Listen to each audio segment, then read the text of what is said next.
the license in case we have We're like good. 2 or 3 guys. We're live.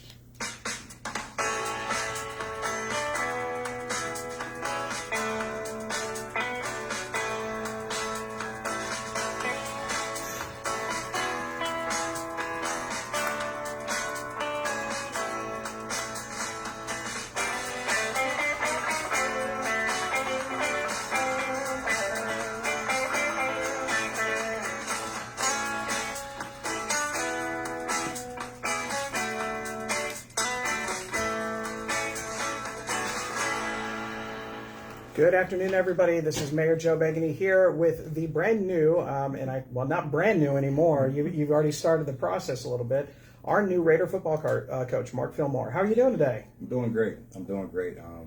Excited to be here. It's actually my first Facebook Live event, so I'm excited to be here and doing it here in Reynoldsburg. But everything's going well. It's we're enthusiastic about it.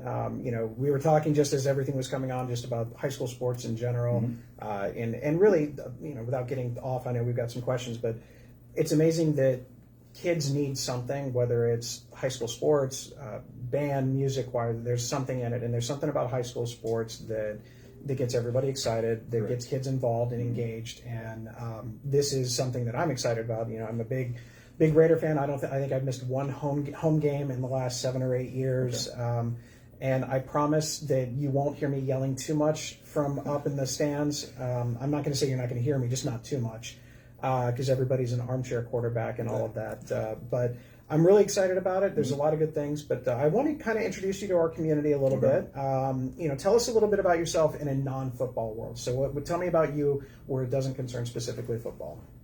Well, I'm born and raised in Columbus. We moved to Reynoldsburg going into my junior year of high school.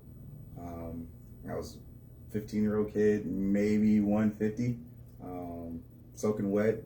And as a community that truly embraced me and welcomed their arms to me. My good friends that I still talk to this day, families literally welcomed me in. If I went over their house, there was food always there for us. They truly welcomed me in like I had been in Reynoldsburg my entire life. So when you think about myself, who I am, I'm a family guy. I love my family. It's myself and my sister. Unfortunately, as a young lad, my father passed away when I was 7 years old. So my mother did an amazing job raising two children that went on to college and graduated and doing well for themselves. But all in all, you're going to find me trying to get on a golf course here at Blacklick a little bit. I have no idea how I did not know about it, but there's Turnberry down the way as well. So there's 2 here right by the school that I can't. Right now life is great. I can get out on the golf course a little bit. I just heard a new song that I want to see if I can try to learn how to play on a guitar. Okay. But all in all, it's a nice, easygoing guy off the field that loves to spend time with family. And probably with that time with that family, we're going to be doing some cooking. So I love to cook. Whether it's the grill, I just got an air fryer for Father's Day. So I've been probably twice a week trying to do something in the air fryer. But food, family, and then obviously lastly would be football, but we're not talking about that right now. All right, so now you brought it up. All right, so talk a little bit about your experiences as, a player throughout everything, your playing days, and how that's going to help you be the head coach that we're all excited to have. Well, to be honest, I've been blessed through a game called football. I've had an opportunity to truly travel across the world and back, all because of a game. I had a chance to truly have everything that's in life that travels all be paid for. And so culturally, I felt as though I became rich through culture of being able to experience different cultures throughout the world, all through the game of football. During those times overseas, I was blessed before I even got there to go off and play college ball at Northwestern University.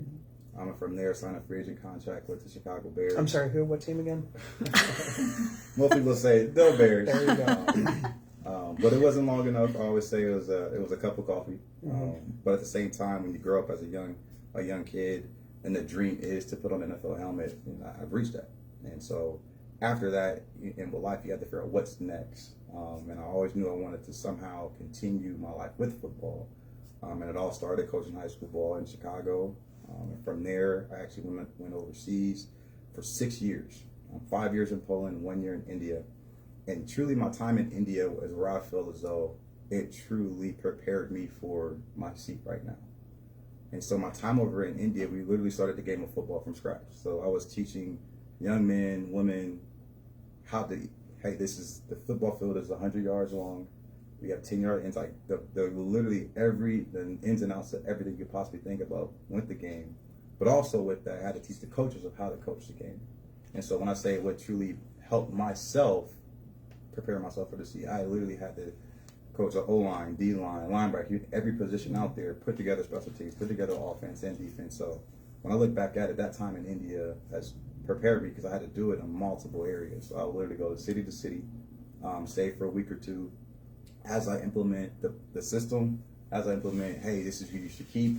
You should, cut these guys. It was truly a head man role, but and for as a whole operation of the country. So when you come back and now looking at running an operation here with the football program, it truly prepared me for that. And so that's the long-winded story of kind of how the game of football from college to the professional to overseas has now brought me back here to sit in the seat where we are now. Well, full disclosure, I am a very large Bears fan for a very long time. So what coach was, what year was it? Lovie Smith. Lovie? So there was the 06 year, the year lost to the Colts. You don't, you had it and then you just wanted to ruin it. That was by far the worst year of sports for me because the Cubs were horrible.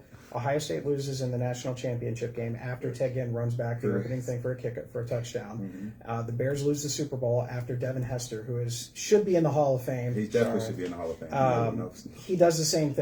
They lose, and then Ohio State lost in basketball in the Final Four. It was a terrible, but at the same time, exciting time because you got to think not a lot of fans even get their opportunity for their teams to get to the dance. Yeah, I'm greedy. I'm sorry. I just you just went through four championships or maybe three out of four. I know. That's impressive. I will say that that was just that Super Bowl. There was that was a great the team. rain, and, all. I mean, it was and Lovie was. I think Lovie probably didn't get the best fair shake out of it at the end of his career there. But all right, enough of that. This isn't the Chicago Bears rehab show. So this year, moving forward, I know you talk about what you've already done, and this is not just a 1-year thing. So what are your goals for this season, and then 5 years from now? What if you're looking back at the end of the 5th season and you're looking back at everything? What are some of the things that you hope you accomplish? As a program, but also things that you want to instill in those players? Well, first and foremost, each and every day that we step to the field, whether it's myself, staff, or players, we have to get paid.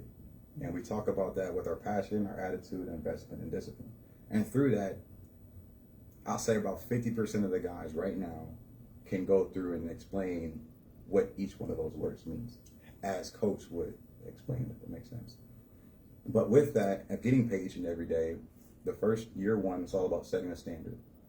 By year 3, we're going to be protecting that standard. So then by year 5, we are the standard. And so that's the process of how we're getting there. We have different measurables that we have in there and how that we have to hit. The year 1 goal is academics. Academics and the team across the way. That's the year 1 goals. And then year 3, we want to start looking at some titles and see where we're at measuring there. And then by year 5, it should be a reflection in terms of how many do we have, if that makes sense, without trying to be too cocky with it. But at the same time, I came here to win. Yeah. I came to be able to build a program that the community can go support and feel proud of being able to go and support. And I think we're headed in the right direction. Are we near where we need to be? We're nowhere close, but if you look at my most recent fundraiser that we had almost 500 people donate. That's phenomenal. And that's not only phenomenal for the community, it's phenomenal for the parents and the players who actually went out and did the work. And as it says, hey, we're getting there. Now, we got to go out there on Friday night and win some games. But at the same time, the process of getting there, of setting that standard, we're getting there. Well, you'll find an incredibly passionate community for Raider football, that's for sure. So I'm just going to ask, and you don't have to get too specific, but what kind of offense and defense are we looking to see this season? And again, I'm not telling you don't have to break it down by specific plays or zone blitz packages or something like that, but just in general, some themes, some things that casual fans are going to be able to go, I see that. What is the new Raider football going to look like? I'll say we'll start with defense. Defense, you're going to have a defense that flies around.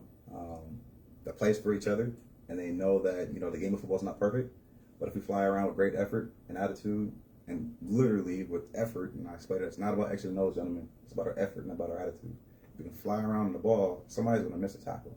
But if we're flying around on the ball, we're going to have 11 defenders he has to make. It's easy to make one person miss, but it's hard to make 11. So you're going to have a defense that's running to win, creating turnovers, and getting the ball back to the offense. Offensively, you'll have an offense where I say players, formation, plays. We got to see who are our players, put formations to get them that ball, and then from there design the plays together. So you have a multi-formation offense using different personnel to be able to get our playmakers the ball. Pretty simple as that. We have some guys that I feel as though we're going to, be blessed to get the ball in their hands, but at the same time, everything starts up front, and that's where we got to make sure we're solid offensively and defensively when it comes to the line. Special teams wise, I want to keep it simple to let our athletes be athletes and not think so much. They know their assignment and to be able to go out there and execute it. Simple as that. I'm really looking forward to it. Now, for everybody watching at home and people who watch it over the next couple of days, they don't have kids in the program, they don't have kids in school, but they still want to support the program. What kind of things can they participate in? I know this weekend you had the cash drop that kind of got washed out, so I know that'll come back, but which obviously we'll be happy to promote and all that. But what kind of things can the community do to help kind of support the program, so that way let's be honest, you're feeding 80 plus kids, every Friday, and these are high school boys. And if any of you have ever had high school boys, imagine just a normal meal and times it probably by 3, and then maybe that's close. So what can we do? What can we do to help out with all of this? All honesty, for example, we were blessed, and many times over with the most recent fundraiser. But at the same time, we have been in such, before I got here, some things that needed to be taken care of that were caught up to be equipment-wise and things like that to be in a really good spot. You said it when it turns to just having cereal, Pop-Tarts, Nutri-Grain bars. Halftime I have a vision of everybody being able to get 2 bottles of water, 1 bottle of water, 1 bottle of a Gatorade, with either granola, a fruit, or something like that to be able to get their energy back before the second half. So any type of non-perishable, when you talk about Nutri-Grain bars, fruit snacks that have a long shelf life, to be able to provide for the young men, especially with training camp coming up, anything like that, by all means, we will take it. All right. Those will probably be our number one need right now in terms of, especially with training camp starting on August 1st, with 2-a-days and things like that, to be able to help them be able to stay and be a top athlete. I will take anybody who's has a experience in education. To maybe sit down and say, hey, if you have some extra time, in terms of talking about tutoring young men. We'll have an hour block for our Summit young men before we have to get back to this campus. Little small things like that go a long way to be able to help them develop to be great young men, whether it be feeling their body physically or mentally. So little small things like that can go a long way. This is top of my head. That would definitely, we'll reap the benefits from. Well, any other ideas that you and the the Families Association comes up, send them to me. We'll make sure and get them out there. Okay. We want to support all of our Raider teams. I know everybody tends to get really excited about football just because, but there are other teams out there, and we want to support everybody. But I also know that you've got a big event on the 19th, the first game against Upper Arlington, and you're recognizing a couple of big achievements. And I know that you've already reached out to former players and things like that. So why don't you talk a little bit about that before I go? Because I know you got the golf course is calling. No, not today. You don't have a lot of time left for that. All right, so August 19th was our first opening game of the season. It's the first of first. So we want to honor Coach Bosco, who was the head coach here in the mid-90s, and he won the first OCC championship that we've had here at Reynoldsburg. So we're honoring that team. I actually was blessed to go to school with his granddaughter during my time at Reynoldsburg, and they're going to do everything they can to see if they can get Coach to the game. So he's in his 90s, I want to say. It's kind of the magnitude that the men he's covered in his life. My best friend growing up, he went to Eastmore High School, and Bob coached him. And he's saying, Mark, I will be at the game. He even asked, hey, where is he currently at? Because he wants to go visit him of how much of an impact he had on him when he was a young kid in high school. So that was the first thing I wanted to do. But then I also wanted to honor the first ever team to win, not only go to the playoffs, but also win a playoff game in Reynoldsburg history. So those are the two things I'm honoring. And then with it being my first home game as a head coach, it's all encompassing, being the first of first. Coach Pusateri, who was the head coach when I was here, will be here. And then also, we were playing against Upper Arlington, and one of the assistant coaches was an assistant in Reynoldsburg at that time. So I was like, come on, welcome back. And so it's a blessing to be able to have the opportunity to be able to have the first of first. And I have a small momentum I want to be able to give everybody that makes it back. And if they can't make it back, to put it in the mail somehow, that I want to give to everybody that makes it. So, all right. Do we have any questions? No. All right. Well, you made it through the gauntlet. All right. Hope to have you again, maybe at the end of after the season's over with, and kind of reflect on some things. But I appreciate it. Thank you so much for coming today. Go Raiders. There we go. All right. If you're not ready for football now, you should be really, really soon. So, we've got a lot of things going on the rest of the day. First of all, I'll just kind of give you an update on Main Street. We have, if you notice, all the bricks are already in from the bridge all the way to Vicks. Now they're starting to work on the curb work around Lancaster and, Main Street in Jackson. We're also putting some of the stone up at Connor Funeral Home and starting to work on the sidewalk part. So we're probably about 2 or 3 weeks away before the south side of Main Street is as done can be until we get the trees planted and things like that, when that is the best time to plant. So then it'll shift over to the other side of the street. So it is starting to move. You're also going to see the power lines coming down probably within the next 2 weeks, depending on what the weather looks like over the next 2 weeks. But those power lines are going to come down, and it's going to be really good. So we're really looking forward to that. I've got a couple of good things coming up for the police department. First, the Citizen Police Academy is still looking for candidates to kind of go take part in their session starting on September 1st. It's every Thursday from 6 to 9 p.m. And it's a lot of fun. It's very informative, and it is absolutely positively something that is needed for everybody to kind of participate, ask some of our police officers questions, because usually if you're seeing a police officer, it's probably not in the best of circumstances, so this is the time to ask those things. We also have a school supply giveaway this weekend. It's going to be at the substation off Farmsbury in that 256 corridor, the shopping center area there. Pier 11's right nearby. It's by the Chipotle if you're curious specifically. It's from 11 a.m. until 3 p.m. or while supplies last. They have 100 backpacks that they're going to be giving away to students that are from Reynoldsburg that are going to be going to Reynoldsburg City Schools. So if you know anybody, because the dreaded school word is coming up, the coach mentioned August 1st is the two-a-days, and that means school is not that far behind. We do have an update on the flood grant. We have our preliminary meeting tomorrow here at the city, so we're going to actually be talking with FEMA and starting to develop a timeline and taking care of some of those administrative tasks so we can actually start seeing what's going to happen with this, when the survey work is going to be done, when they're going to be talking to residents, when we're going to have town halls and things like that. So I hope to have a lot of information for you next week as that is coming up tomorrow. We do have a social worker position that is still out there, so if you want to join our social worker extraordinaire, Melissa Blankenship here in Reynoldsburg, feel free and check out our webpage, and you can look at that and see if you're eligible to apply for it. It's a great opportunity. Again, it's making a lot of difference in the lives of our community members. Actually ran into somebody in an event that their parents were... I guess in essence, they were concerned that they were hoarders and they had a lot of things in there, and Melissa was able to actually kind of cut through a lot of red tape on some things and get them some help that they needed, which is a huge thing. And that's why we're doing this for the health and wellness of everybody. Next Monday, we have our Civic Park presentation to City Council. It's going to be a long City Council meeting because we've got a lot of things going on. But definitely going to be talking about Civic Park and all the potential plans that could come there, including things like a dog park, frisbee golf, splash pad, full-size cricket pitch, expanded trails, and so much more. So if you're interested in that, make sure you check in to Council on Monday.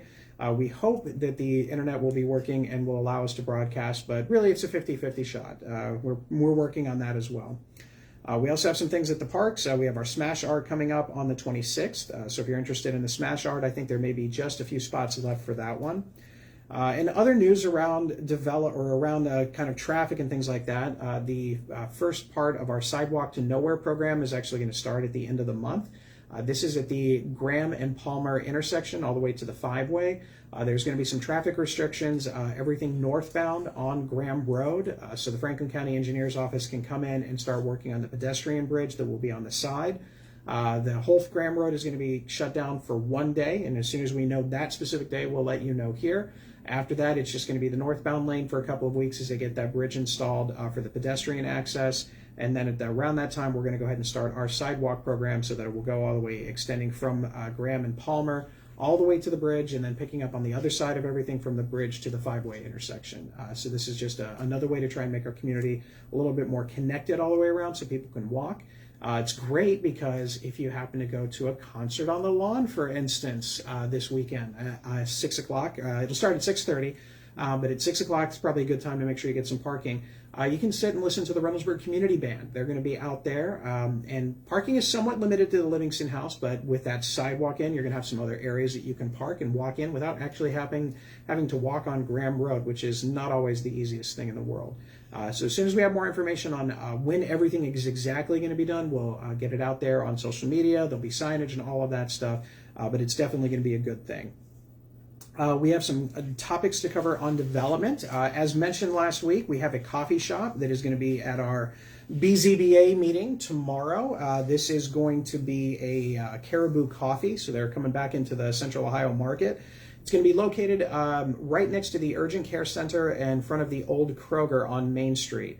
It's going to have a drive-through, so you're going to be able to come in, pick up your morning coffee or your afternoon coffee, or if you're like my development director, Eric Meyer, coffee is really a 24-hour-a-day thing. So whenever you need it, he's going to be there for it.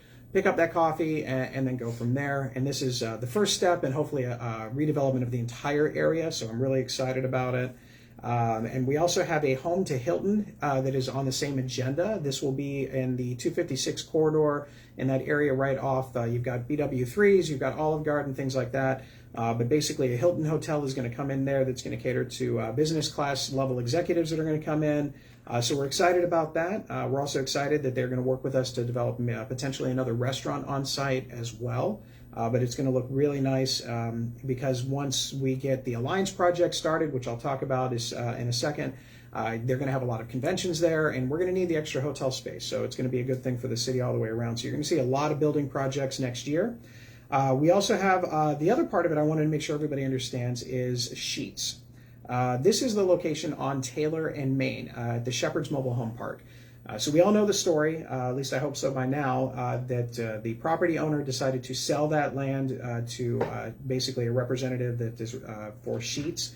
And then not all the residents were informed.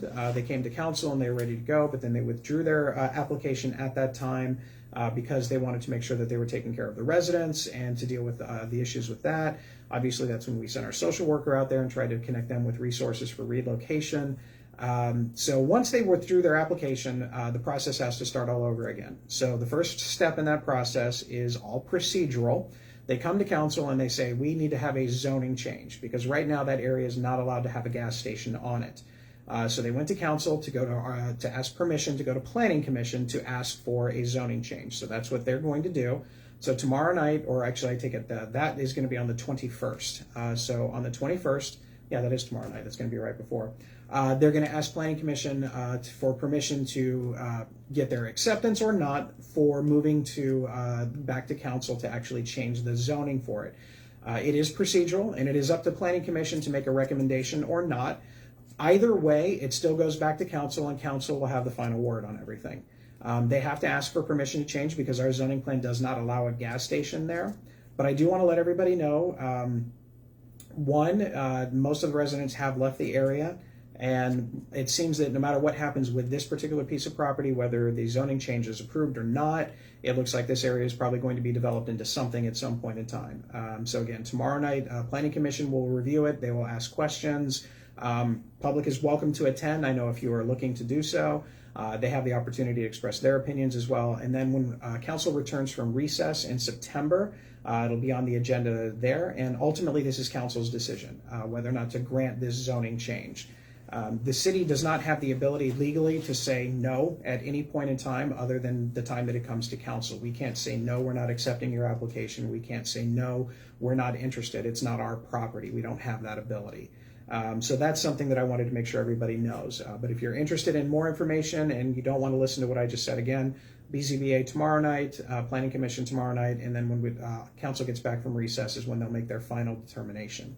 I do want to mention that the Alliance Project is moving along. We are getting closer and closer to sharing pictures. So hopefully if anybody from the Alliance group is watching, I'm counting down the time until I can show some pictures. I have not seen anything. I've just kind of seen the boring stuff from like looking down on everything, but it's going to be a beautiful facility, convention space, 100,000 square foot building, all sorts of other fun stuff. So we hope to have that sometime September, October, and we'll present that here on the show, and hopefully somebody from the Alliance group will be there. But it's definitely going to completely revolutionize that Bryce Road corridor.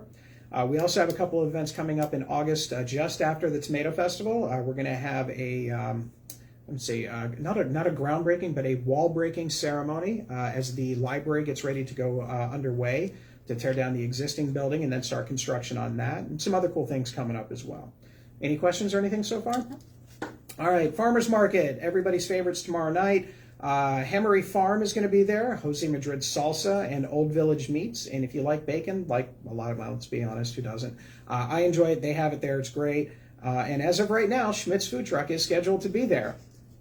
50-50 shot. Maybe they be there, maybe, who knows? We'll just have to wait and see. But that's a big thing for that. And I mentioned the community band is going to be at the Livingston House at the Concerts on the Lawn on Sunday, starting at 6:30. Get there about 6 o'clock to get a decent parking space. And now we get to talk about fun stuff. We've got the Tomato Festival. This is our Friday lineup, Friday, August 5th. Obviously, all the rides, all the food, all the activities are going to be there, so that's going to be great. The next thing up for this lineup is what we did last year. We kicked things off from 2 p.m. to 4 p.m. with a sensory time. So for those members of our community that don't want all the loud music and the games with all the loud sounds and flashing lights and things like that, this will be an opportunity for them to come here. So it's basically a little bit more, it's more toned down, it's a little quiet, but there'll be some activities for everybody to participate in if they choose not to participate in the grand of all other things. From 4 to 5, we have bingo. And yes, I've made the joke about the song about 5 times so far today, but bingo is from 4 to 5. We also have from 5 to 6, yoga. It is not to be confused with Yoda. Yoda is not coming, but yoga will be here, so you can participate in that. At 6 o'clock, after you're all back in your moment of zen from yoga, you can go out and throw tomatoes at people. So we have the Tomato Wars that are back, sponsored by Simple Church. So we hope you can join us for that. That registration link just went live earlier today, so go ahead and check it out on our Tomato Festival page. But it's a great opportunity to see what goes on. Again, you get to throw tomatoes at people, so get that out there. Friday is also the day that our Pickleball Tournament is going to be starting. This is going to be taking place at JFK Park. Registration is online now, so go ahead and check out our Parks page to get that information out there. It's going to be that Friday, Saturday, and Sunday. There's going to be various age brackets. There's going to be skill level brackets and all sorts of other stuff out there for people to participate in pickleball because, again, that seems to be everybody's favorite sport in the Parks and Rec world right now. We also have the Kids Zone, which is the OSU Bug Zone again. So if you didn't get enough bugs on Thursday, now you can have more bugs on Friday. I have no idea if they're new bugs, old bugs, or the same bugs, but there'll be bugs there. And then the big thing at the end of the night is going to be the Morris Day and the time. They're going to be out there at 8:30 p.m. That's going to be when they kick things off. So we're really looking forward to that. It's going to be a heck of a show. I know we have started an opportunity if people want to participate in get VIP tables. This is basically just an area that you get off onto the side of everything to participate. I do know that the Friday night show is sold out. Saturday is close to selling out, and Thursday there's plenty of good seats available for that. So if you're interested, it's just a little bit outside of the main area, but there's some great opportunities in there. So check it out on the Reynoldsburg Tomato Festival page for that information. We already talked about the Reynoldsburg football team, so we've got that going on, the concerts on the lawn, and everything else. So we've got a lot of fun stuff. Any questions, comments, anything? Nope. Okay. Next week we're going to talk about the big day Saturday. I think that the Saturday lineup for the Tomato Festival is actually going to be almost all of the show, but we're going to kick it off with a great comedy routine of Officer King and Marshall and I are all going to be here talking live to everybody. It's going to be a blast. It's going to be a blast for the three of us. I don't know if anybody else is going to enjoy it, but we're going to have fun because they're going to talk about National Night Out, which is actually the night before the Tomato Festival kicks off. So Wednesday, August 3rd is going to be the National Night Out. We're going to have a lot of great activities, and we're going to listen to what Officer King and Marshall have to say about that as they're the big proponents of it. And honestly, it's just going to be a lot of laughs and fun. So make sure you pay attention for next week at 12 o'clock for that show. And with that, if there are no other questions, all right, again, everybody stay safe, stay very respectful. Welcome to the new superintendent of Reynoldsburg City Schools, Dan Good, who took the position last night, made it official. So we look forward to working with him as we kind of move through on a number of different things. But for everybody else, stay safe, stay respectful, and as always, please put your shopping carts away. I actually saw somebody complaining on social media the other day that their shopping cart hit and dinged up their car pretty bad. That's why we put them away. It's not hard. All right. Thanks, everybody. Have a great time. We'll see you next week.